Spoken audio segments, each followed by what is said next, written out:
এসব কে করলো শুনি? জানি না স্যার, কিন্তু আমাদের সাবমেরিনটা একটু ক্ষতিগ্রস্ত হয়েছে।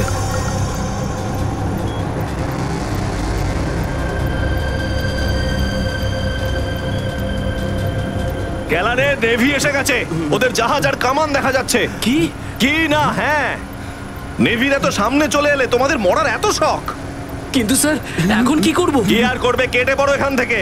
আমাদের পুরো অপারেশন ভন্ডুল করার আগে আমাদের এখান থেকে চলে যেতে হবে। কিন্তু এত অল্প ক্রিউ মেম্বার নিয়ে সাবমেরিনকে কি করে শিফট করব, তাও এত অল্প সময়? সেসব আমি কিচ্ছু জানি না, কিছু করো আর এখান থেকে বেরো, যাও, জলদি করো, যাও। Okay sir.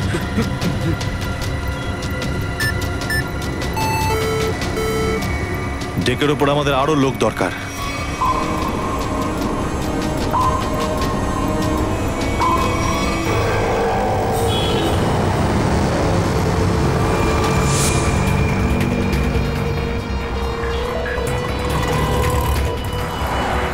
ভাই এই গলিতেই তো এসেছিল। গেল কোথায় ও? ফোন কর, তাড়াতাড়ি ফোন কর ওকে। হ্যাঁ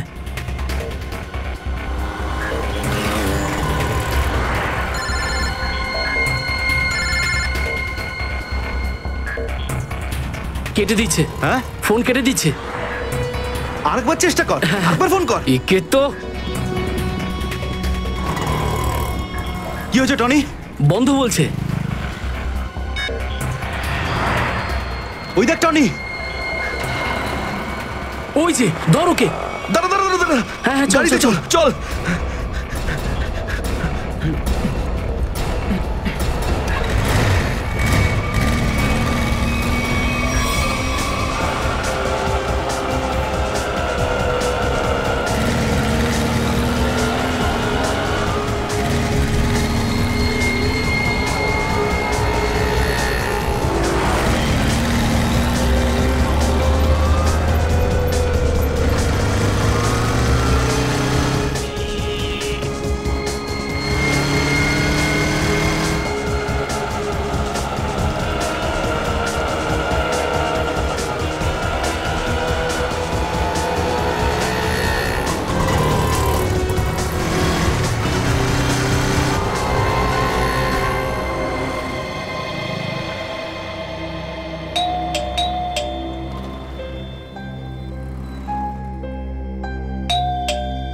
অনন্যা,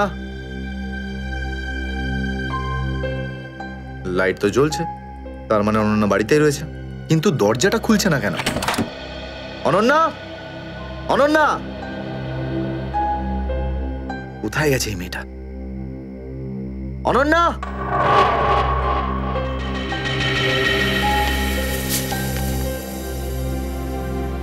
আমি আজকে কিছু জানতে পেরেছি।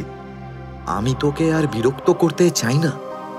তুই অনেক কিছু করেছিস আমার জন্য, এতদিন আমার দায়িত্ব নিয়েছিস। এবার আমি চলে যাচ্ছি, তুই নিজের খেয়াল রাখিস। অনন্যা, ও মাই গড, এটা কি করলো এই মেয়েটা? কোথায় খুঁজবো আমি ওকে এবার? কোথায়? অনন্যা, অনন্যা, অনন্যা, আমার বোন অনন্যা। হ্যালো, আগে হ্যাঁ, আপনার 9টার সময় অ্যাপয়েন্টমেন্ট কনফার্ম আছে। আপনি প্লিজ পেশেন্টকে নিয়ে চলে আসুন। হ্যাঁ ম্যাডাম, ম্যাডাম, আমার বোনের অবস্থা খুব খারাপ, ওকে এক্ষুনি ডক্টর দেখাতে হবে। এই ফর্মটা ফিল আপ করুন। আমি ফিল আপ করছি ফর্ম, আপনি ওকে ভর্তি তো করুন আগে। স্যার, অ্যাডমিশনের জন্য ফর্ম ফিল আপ করাটা দরকার। আমি বলছি তো আমি ফিল আপ করে দেবো তোমার ফর্ম, আগে ডাক্তারকে তো দেখাই। স্যার, আপনি এইভাবে কথা বললেই ডক্টর এখানে এসে যাবেন না। আপনার আগেও অনেক পেশেন্টস রয়েছেন, তাদেরকে দেখা হবে, তারপর আপনার বোনকে দেখবেন। আরে কারোর জীবনের প্রশ্ন আর আপনি এখানে ফর্ম নিয়ে পড়ে আছেন। আই এম সরি স্যার, একজন মানুষের জন্য হসপিটালের রুলস পাল্টানো হবে না। আপনি যতক্ষণ ধরে কথা বলছেন ততক্ষণ তো ফর্ম ফিল আপ হয়েই যেত। ঠিক আছে, দিন দিন পেন। ফর্ম ফিল আপ করার পাশাপাশি 1 লাখ টাকা ক্যাশ কাউন্টারে জমা দিয়ে দিন। 1 লাখ? এত টাকা তো নেই আমার কাছে এখন। আজকাল তো শ্বাস নেওয়ার জন্য টাকার দরকার। যদি আপনি টাকা না জমা দেন তাহলে আপনার পেশেন্টকে অ্যাডমিট করা হবে না। ম্যাডাম, ও মরে যাবে, ওর তাড়াতাড়ি ট্রিটমেন্টের প্রয়োজন।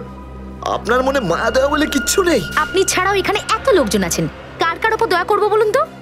সবার ওপর। যদি সবার উপর দয়া দেখাই না, তাহলে এখান থেকে আমার ছুটি হয়ে যাবে। তখন আমায় কে দয়া দেখাবে বলুন তো? কি হয়েছে কি হয়েছে ম্যাডাম?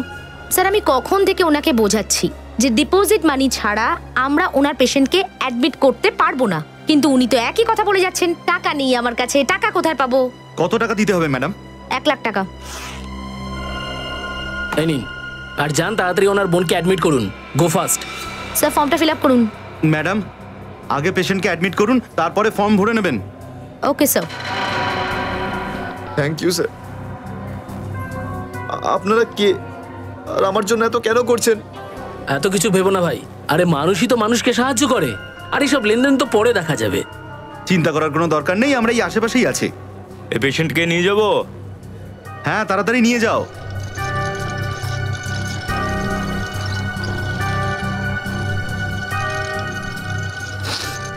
আমি আসছি এক্ষুনি। হ্যাঁ যাও।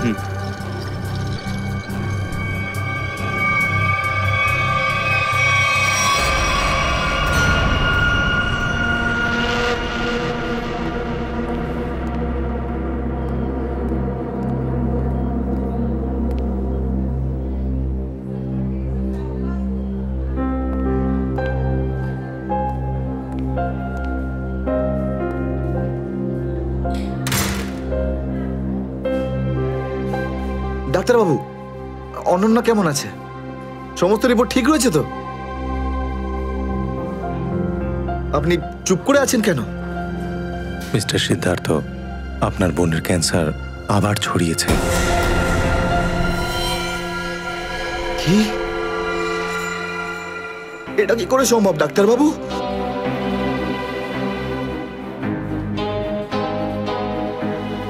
এটা কি করে হতে? সিদ্ধার্থ, এরকমটাই হয়েছে। কিন্তু অনন্যা তো ঠিকই ছিল, তাই না? ওর সমস্ত রিপোর্ট বলছিল যে ওর আর কোনো বিপদ নেই, আর আপনি বলছেন যে আবার?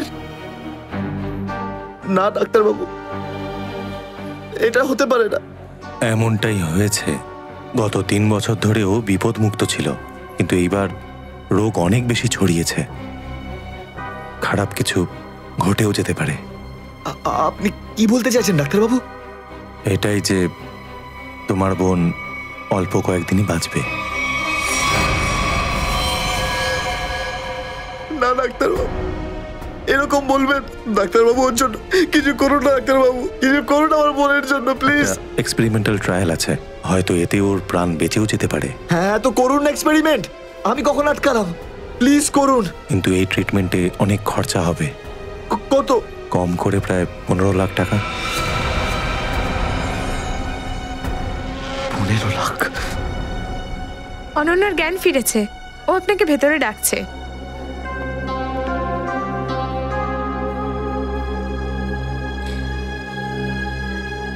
আপনি অনন্যার চিকিৎসার ব্যবস্থা করুন, আমি টাকা পয়সার ব্যবস্থা করবই, by hook or by crook, কিন্তু আপনি প্লিজ ওর চিকিৎসা করুন। তাড়াতাড়ি করো, কারণ আমাদের হাতে সময় বেশি নেই।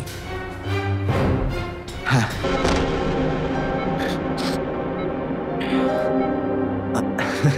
আরে অনন্যা, ডাক্তারের সঙ্গে কথা হলো আমার, তুই তো একদম ঠিক আছিস। ব্যাস আর কয়েকদিনে তোকে বাড়ি ফেরত নিয়ে চলে যাবো আমি। তুই না দাদা, এখনো অব্দি মিথ্যে বলতে শিখলি না।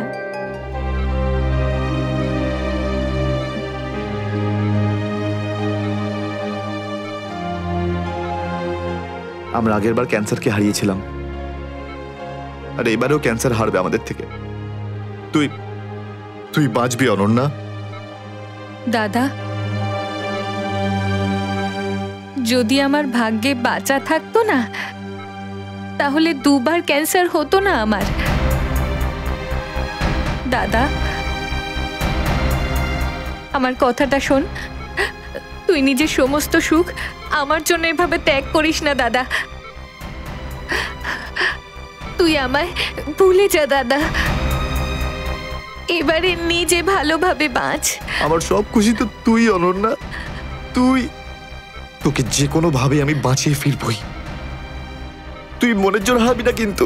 তুই এত ভালো কেন রে দাদা, কেন এত ভালো?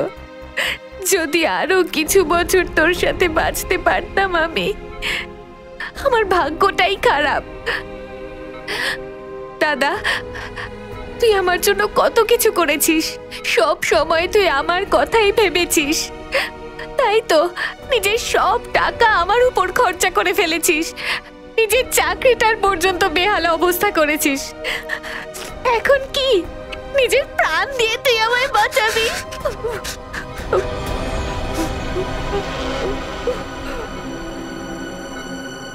স্যার, আপনি প্লিজ বাইরে যান, ওনাকে রেস্ট নিতে দিন। তুই যা দাদা।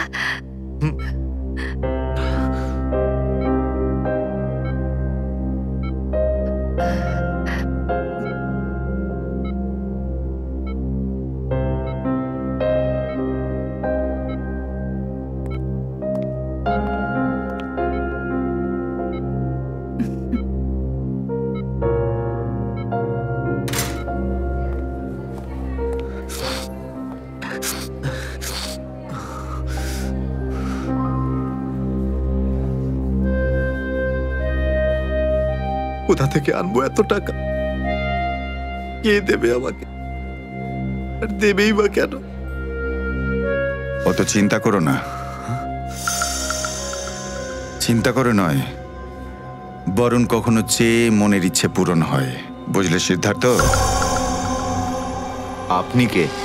অবস্থার প্রয়োজন মানুষকে সবকিছু জানিয়ে দেয়। তোমার প্রবলেমটা আমি জানি, আর তার সলিউশনও আছে আমার কাছে। মানেটা কি? তোমার বোনের চিকিৎসার জন্য এখানে টাকা জমা হয়ে যাবে, সে ব্যবস্থা আমি করে দিয়েছি। তুমি এত চিন্তা করো না। এইসব কেন করছেন আপনারা আমার জন্য? আমি তোমাকে কোনো উপকার করছি না, বরং তুমিও আমার জন্য কিছু একটা করতে চলেছ। ওহো, সেই জন্যই আপনারা আমাকে বারবার ফোন করছেন। হ্যাঁ, ঠিক চিনতে পেরেছ। কিছুক্ষণ আগে আমার লোকেরাই তোমাকে 1 লক্ষ টাকা দিয়ে সাহায্য করেছে। আচ্ছা, কি করতে হবে আমাকে? সময় হলে আমিই তোমাকে জানিয়ে দেব। আগে তুমি তোমার বোনের ভালো করে চিকিৎসা করাও, তাড়াতাড়ি ওর ট্রিটমেন্ট শুরু করো। আর হ্যাঁ, তারপরে এই ঠিকানায় আমার সঙ্গে দেখা করো।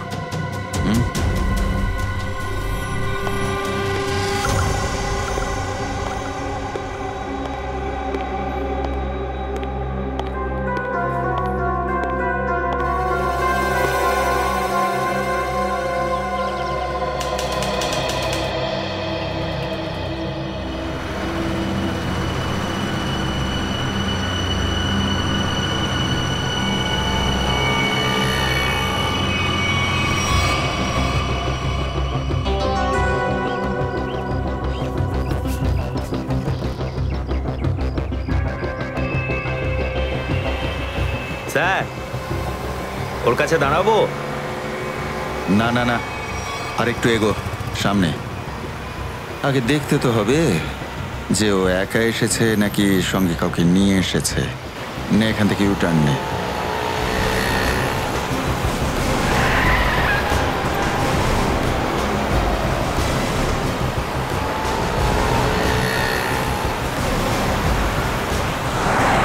মনে হচ্ছে সঙ্গে আর কেউ নেই।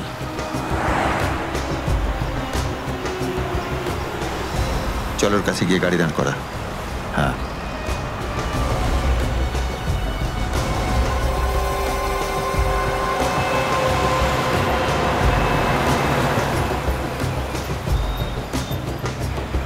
এসো, ভেতরে চলে এসো, তাড়াতাড়ি তাড়াতাড়ি।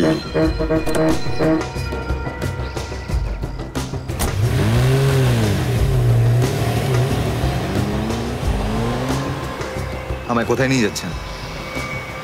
প্রশ্ন নয়, একদম চুপচাপ বসে থাকো।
চলো বরাবর, তাড়াতাড়ি চলো, হাত লাগাও, তাড়াতাড়ি কাজ করো।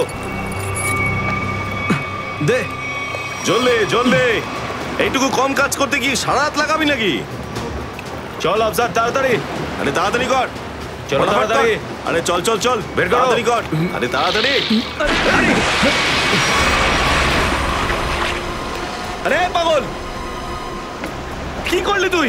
সরি স্যার, হাত থেকে ফসকে গেছে স্যার, ওই তাড়াতাড়ি করছিলাম তাই। তোর এই গাধামোর জন্য আমার কোটি টাকার মাল জলে চলে গেল। আরে এই কেন রে? স্যার,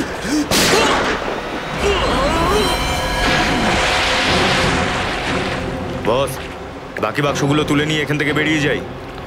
হ্যাঁ, এই চলো, বের কর বের কর, দে ফটাফট। হ্যাঁ চলো চলো তাড়াতাড়ি। হ্যাঁ, এই দুটো লাশই সমুদ্রের মধ্যে কম করে 12 ঘন্টা ডুবেছিল। হ্যাঁ সালুকে, হ্যাঁ কোস্টগার্ডরাই এদের দুজনকে পেয়েছে। ওরাই এই দুটো লাশ উদ্ধার করে আর আমাদের হাতে তুলে দেয়। ভাই, এই দুজনকে পয়েন্ট ব্ল্যাঙ্ক রেঞ্জ থেকে গুলি করা হয়েছে। এর ক্ষতটা দেখো বস, এ দেখো।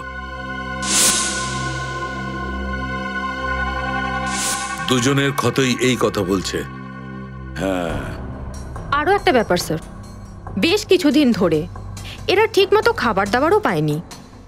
এদের বডিজ দেখে লাগছে যে খুব অল্প সময়ের মধ্যেই এদের ওজন তাড়াতাড়ি হ্রাস পেয়েছে। বস, ওদের বন্দি করে রাখা হয়েছিল।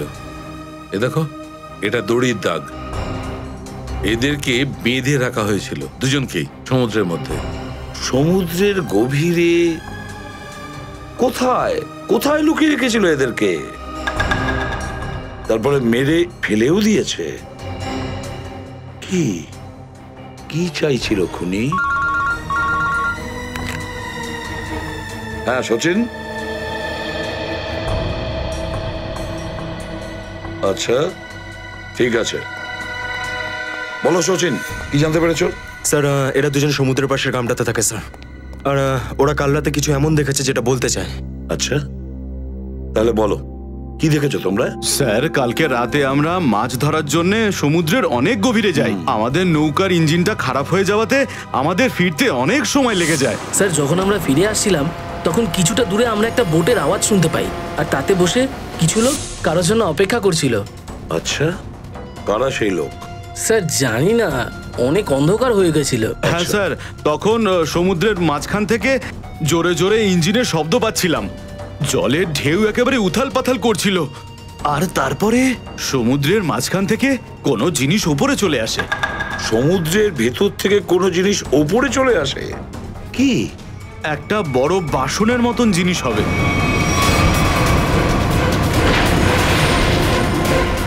সাবমেরিন, ডুবোজাহাজ? হ্যাঁ হ্যাঁ, ডুবোজাহাজ।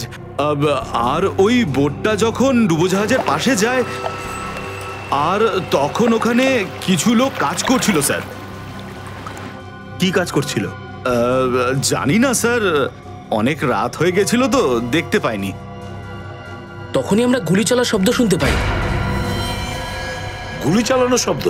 কটা গুলি চলেছে? দুটো গুলি স্যার। ও, দুটো গুলি চলেছে। আর আমরা দুটো লাশও পেয়েছি। আর আমরা ওখান থেকে ভয় পেয়ে পালিয়ে যাই স্যার। স্যার, একটা কথা বুঝতে পারলাম না, সমুদ্রের মাঝামাঝি এই সাবমেরিন কি করছিল? সেটাই তো। আর ওই বোটটায় তাহলে হচ্ছিল কি? স্যার। হ্যাঁ Pankaj. Sir, missing person bureau থেকে দুজন ভিক্টিমের ডিটেলস পাওয়া গেছে। গ্রেট।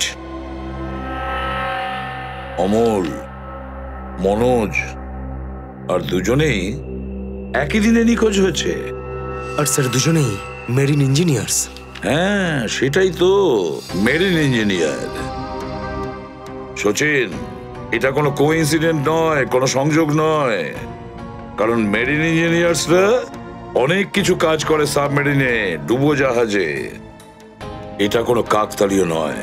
আর স্যার, ইন্ডিয়ান ওয়াটারে এই ডুবোজাহাজ আসলে কি করছিল? কিছু না কিছু গোলমাল তো আছে, খুব বড় রকমের গোলমাল আছে, খুব বড় রকমের গোলমাল। খোঁজ নিতে হবে ওই ডুবোজাহাজের ব্যাপারে।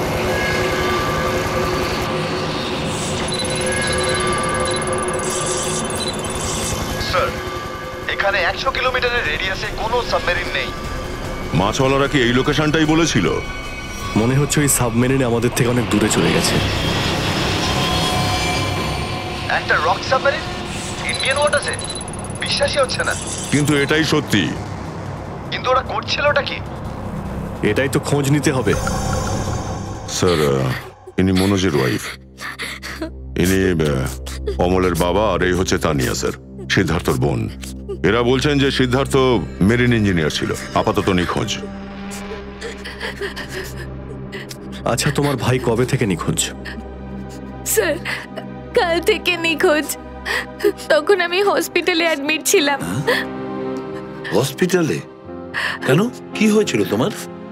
স্যার, অ্যাকচুয়ালি আমার আবার ক্যান্সার হয়ে গিয়েছিল। ছিল?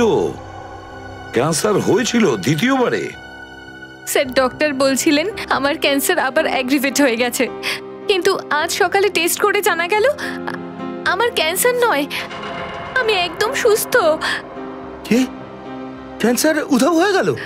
হ্যাঁ স্যার, আর এই খবরটা দেওয়ার জন্যই দাদাকে ফোন করেছিলাম, কিন্তু ওর ফোন নট রিচেবল আসছিল।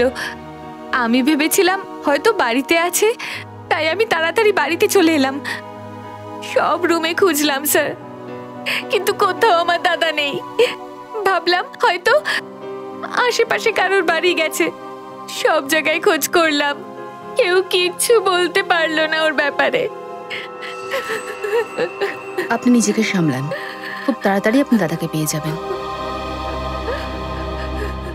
আচ্ছা, মনোজ আর অমল কিভাবে নিখোঁজ হলো? স্যার, অমলের সেই সময় চাকরি ছিল না। গত মাসের 7 তারিখে ও বলল যে ও নাকি একটা চাকরি পেয়েছে, আর 3 দিন পর যখন ও ইন্টারভিউর জন্য গেল তো ফিরে আসলো না আর। কোন কোম্পানিতে জব পেয়েছিল? স্যার, সেটা তো জানি না, কিন্তু অমল বলেছিল যে কোনো রিক্রুটিং এজেন্সি আছে, তাদের সোর্সেই এই কাজটা পেয়েছে, আর ইন্টারভিউ সমস্ত ব্যাপারটা জানা যাবে। স্যার, স্যার, মনোজ আমাকে এটাই বলেছিল যে কোনো একটা রিক্রুটমেন্ট এজেন্সি আছে যারা জবের এগ্রিমেন্ট করেছে। বেনামি রিক্রুটমেন্ট এজেন্সি, লোকেদের চাকরির লোভ দেখিয়ে মেরিন ইঞ্জিনিয়ারদের কিডন্যাপ করছে এরা। মেরিন ইঞ্জিনিয়ারদের দেখুন, আপনাদের সঙ্গে যা কিছু হয়েছে সেজন্য আমরা খুবই দুঃখিত। আমাদের চেষ্টার কোনো ত্রুটি রাখছি না ওই অপরাধীদের ধরার জন্য। আপনারা নিজেদের বাড়িতে চলে যান, কেমন? পুরবি, এনাদের ছেড়ে দিয়ে এসো। যান, চলুন।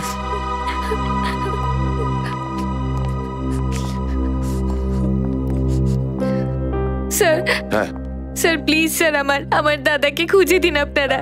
ও ছাড়া আমার আর কেউ নেই স্যার, আমার আর কেউ নেই। দেখো মা, চিন্তা করুন না, তোমার ভাইকে আমরা খুঁজে দেবো, আমরা কথা দিচ্ছি। যাও স্যার, পারবেন তো আপনারা? আসুন। Thank you sir.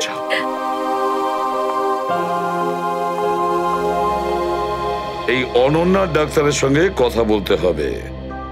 Sir, sir হতে পারে যে সাবমেরিনে প্রচুর টেকনিশিয়ানের প্রয়োজন ছিল, আর সেই জন্যই ওরা এই চাকরির জালটা পেতেছিল। স্যার, এই ডুবোজাহাজটা কোথায় আছে আমরা জানি না স্যার, তাহলে অপরাধীদের আমরা ধরবো কি করে? পঙ্কজ, আমাদের এমন কিছু করতে হবে যাতে অপরাধীরা আমাদের খোঁজে আর এই ডুবোজাহাজ অবধি নিয়ে যায়। কিন্তু অপরাধীরা আমাদের খুঁজবে কেন? খুঁজবে কেন? খুঁজবে না? ওদের তো 2জন ইঞ্জিনিয়ার মারা গেছে, আর ওদেরকে রিপ্লেস করার জন্য এদের নতুন ইঞ্জিনিয়ার তো লাগবেই। আর এই জন্য আমরা অনেক ভেবে চিন্তে প্ল্যান তৈরি করব। ভেবে চিন্তে প্ল্যান তৈরি করব।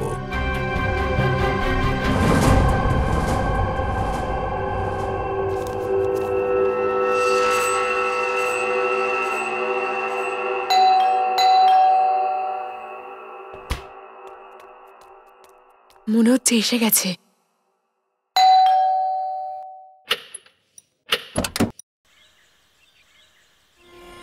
আসুন, আসুন, আপনার জন্যই অপেক্ষা করছিলাম, অনেকক্ষণ ধরে বসে আছেন।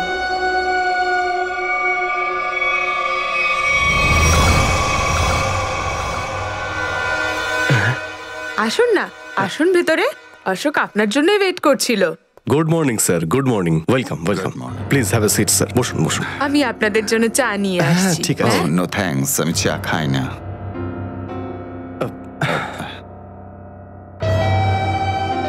স্যার প্লিজ আমার ভাইকে চাকরিটা দিন না প্লিজ স্যার। আমাদের অনেক ধার রয়ে গেছে, জানি না আমরা কিভাবে সেটা শোধ করব। দিদি দিদি, এক মিনিট এক মিনিট। আরে আমাদের তো আগে কথা বলতে দাও প্লিজ। তুমি এসো, তুমি আমার জন্য চা করে নিয়ে এসো, যাও প্লিজ প্লিজ। জানি না তুই কবে চাকরি পাবি, আমার তো খুব চিন্তা হয়। সরি স্যার, ওই আমার দিদি আসলে একটু আমার চাকরি নিয়ে খুব টেনশনে আছে আর কি। ওনার একটু আসলে টাকা নিয়ে ওনার একটু নিশ্চয়ই বুঝতে পেরেছেন। হয় এরকম, আসলে টাকা জিনিসটাই এরকম। তাহলে স্যার আমার এই চাকরিটা পাকা ধরে নেব স্যার? দেখা যাক, তার আগে তোমাকে কিছু প্রশ্ন করতে চাই। যা জিজ্ঞেস করার জিজ্ঞেস করতে পারেন, আমি রেডি স্যার। কিন্তু স্যার স্যার প্লিজ স্যার, এই চাকরিটা আমাকে আপনি দিয়ে দিন প্লিজ স্যার। অ্যাকচুয়ালি স্যার আসলে আমাদের টাকার খুব প্রয়োজন স্যার। Sir please sir. খুবই এক্সাইটেড দেখছি আপনি এই চাকরিটা নিয়ে। সে তো একদমই স্যার। আসলে স্যার আমি আগে ওই গভর্নমেন্ট জব করতাম স্যার। স্যার ওই গভর্নমেন্ট জবে প্রমোশন আর টাকা পেতে অনেক কষ্ট করতে হয় স্যার। এই জন্যে স্যার আমি রিজাইন করে দিয়েছি। আপনার পুরো নাম আর ডেট অফ বার্থ? আমার নাম Ashok Kumar. Date of birth 10th April 1976। আর কোয়ালিফিকেশনস? মাস্টার করেছি sir, master in marine engineering from GID college. তার মানে সাবমেরিনের ইঞ্জিনের মেনটেন্যান্স আর নেভিগেশনের ব্যাপারে তো নিশ্চয়ই নলেজ আছে। Yes yes yes sir, you are right sir. তো মিস্টার অশোক, একটা কথা বলুন, আপনার এক্সপিরিয়েন্স অনুযায়ী একটা সাবমেরিনকে জলের নিচে কতটা গভীর অবধি নিয়ে যেতে পারেন? কত গভীর অবধি? স্যার সেটা তো ওটা স্যার ডিপেন্ড করে স্যার, মডেলের ওপর ডিপেন্ড করে স্যার। ওর ভেতরে গিয়ে আমি সাবমেরিন ঠিক করেছি স্যার। আর মেরিন তো অনেকটাই নিচে যায় স্যার, 400 অবধি যাই স্যার। ও হ্যাঁ, আমি আপনার স্কুলের প্রিন্সিপাল মিস্টার সুরেশের সঙ্গে কথা বলেছিলাম, আপনার খুব প্রশংসা করছিলেন। ওনার টাচে আছেন তো আপনি? প্রিন্সিপাল প্রিন্সিপাল স্যার খুব ভালো লোক স্যার। স্যার আমার প্রিন্সিপাল আমার মেন্টরও ছিল স্যার। ওনার নাম স্যার সুরেশ নয়, মহেশ ছিল স্যার। আর স্যার উনি তো 2012-এ রিটায়ার করে গেছেন। আর ওনার পরে হয়তো সুরেশবাবু এসেছেন প্রিন্সিপাল হয়ে, ওটা স্যার আমি ঠিক জানি না স্যার, সেটা আপনি নিশ্চয়ই জানবেন। ওকে মিস্টার অশোক,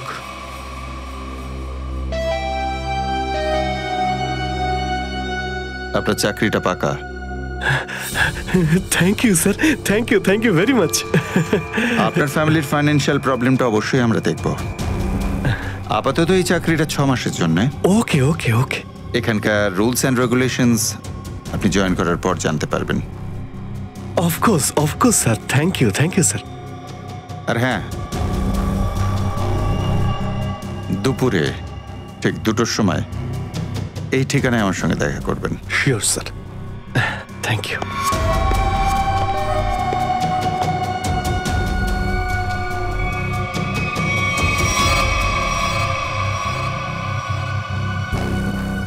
কাজ হয়ে গেছে, আরো একটা জব পাকা হয়ে গেছে আমার।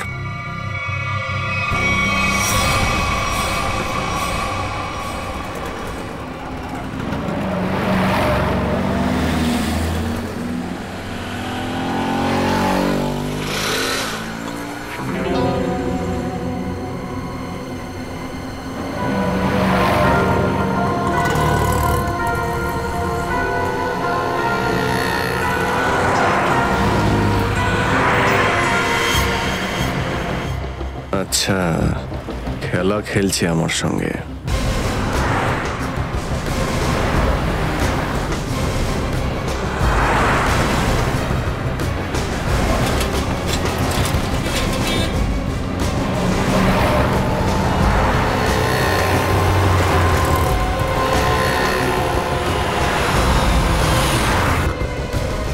নমস্কার। হ্যাঁ ঠিক আছে, ভিতরে বস।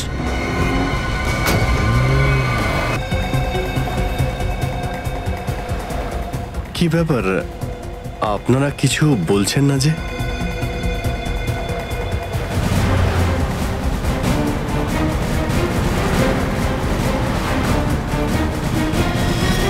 আচ্ছা, আপনারা কি এদের... এই চুপ চুপ চুপ।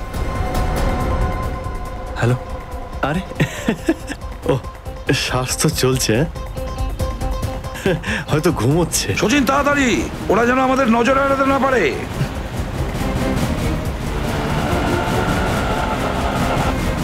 আরে স্যার, আপনি চোখ খুলে কেন ঘুমোচ্ছেন?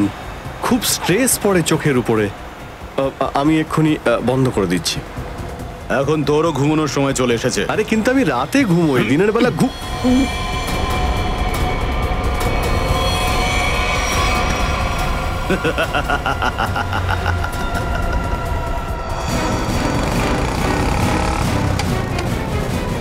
স্যার ওরা তো বেরিয়ে গেল।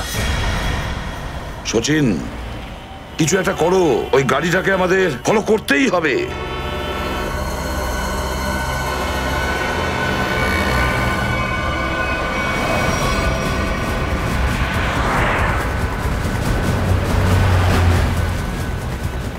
গাড়িটা কোথাও দেখতে পাচ্ছি না। সচিন দেখো একটু, দেখো তোমার রাইটে কিছু দেখা যাচ্ছে কিনা। স্যার ওই যে গাড়িটা। ইয়েস, কিন্তু ওরা রাইট সাইডে যাচ্ছে কেন? হ্যাঁ স্যার, এরা ঘুরে গেল কেন? ওদের তো সোজা যাওয়া উচিত ছিল, সমুদ্র তো সামনে। নিখিল, অভিজিৎকে ট্র্যাপ করো ওই জিপিএস এ।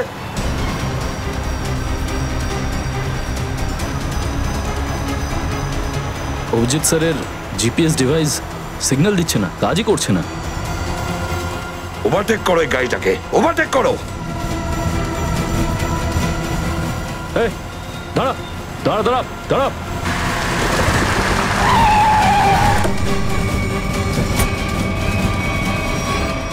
বাঁকড়া সবাই কোথায়? কি হয়েছে? চুপ বল, গাড়ির ভেতরে যারা ছিল তারা কোথায়? স্যার এর মধ্যে কেউ ছিল না। কেউ ছিল না মানে? দেখ, সব সত্যি সত্যি বলে ফেল, নাহলে... সত্যি বলছি স্যার, আমাকে একটা লোক বললো যে সঙ্গমনগর চৌরাস্তার মোড়ে গাড়িটা দাঁড় করিয়ে চলে যেতে। আর কি বলেছে? আর তো কিছু বলেনি। এই কাজের জন্য ও আমাকে 5,000 টাকাও দিয়েছে। ওই মেরিন অব্দি পৌঁছানোর একটাই রাস্তা ছিল, আর সেটাও বন্ধ হয়ে গেল। নিখিল, সিআইডির কোনো রাস্তা বন্ধ করা যায় না। যদি একটা রাস্তা কেউ বন্ধ করে, অন্য রাস্তা আমরা তৈরি করি।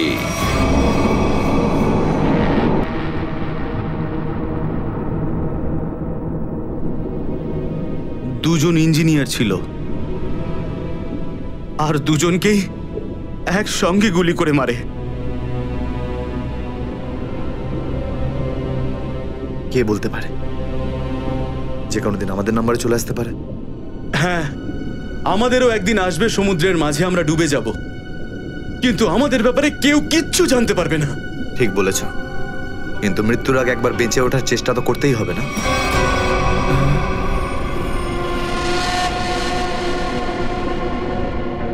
চারদিকে সমুদ্র, সিদ্ধার্থ, আমরা চাইলেও কিছু করতে পারবো না। কোথায় যাবে তুমি? কন্ট্রোল রুমের ভেতরে। কি?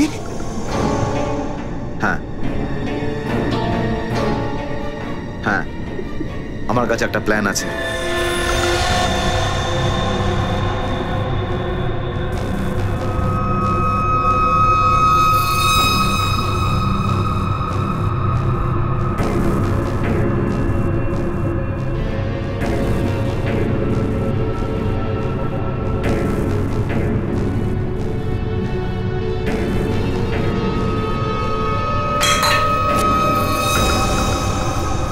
কেউ ওখানে?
এখানে কি করছিস? আমার পেটের ভিতরে খুব জোরে ব্যথা করছে। পেটে ব্যথা না নাটক করছিস? সত্যি বলছি, আমার পেটের ভেতরে খুব জোরে ব্যথা করছে। কিছু একটা করো প্লিজ। এই আবার কোথায় গেল? চল ঠিক আছে ঠিক আছে, চল চল এদিকে চল।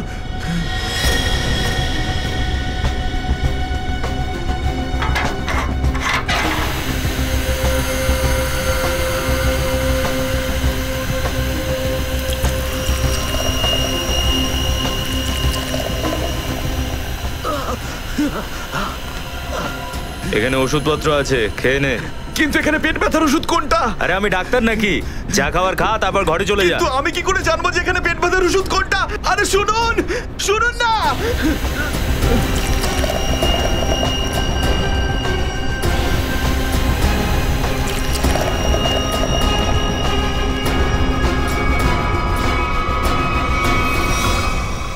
এই এখানে কি করছিস? আমি কন্ট্রোল রুম দেখতে এসেছিলাম শুধু। এই না জিজ্ঞেস করে কি করে এলি তুই? এদিক ওদিক গেলে না প্রাণে মেরে দেবো। চল বেরো এখান থেকে, বেরো চল।